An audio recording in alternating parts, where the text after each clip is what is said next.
chôn dấu lâu Vì thật tâm vì là gia đình nên lòng xa đêm rồi mỗi phút mà ngày tiếp phút và còn nghe những ai gặp về đau lòng yêu em hay khai nhẹ rồi rồi vì thật tâm vì là gia đình nên lòng xa đêm rồi mỗi phút mà ngày tiếp phút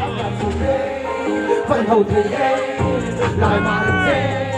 cần sưởi ấm Giang về lại lá về xây đốt tiếng vì miệng in xây điện tấn gì thật riêng gây hiền là phải in duy chọn do mà dính cái về thì em đi cái về đó nhìn gặp hú lâu trên cái về đó gì chuyện lâu riêng dễ thiên lâu nhé cái riêng xây phiền thiên lâu đi cái chuyện lâu phi bộ biết lâu luôn niềm chúc đi là cho người hối ngày ngày không biết xưa mình kiếm công dụng đi biết làm càng cái chiếc và năm riêng là càng không phi là chung quan nhất là càng dùng lại có để mọi em cho đắng đến cái hồi thì lâu tu đã nai đi bôi cái đó ôi thì lâu go Vì choáng lên thanh ta thi đã ôi môi na tiếng đen ngập trùm dấu đầu vì tâm vì là gia đình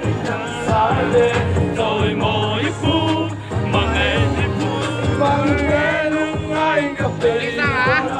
yêu em hay I love you vì tâm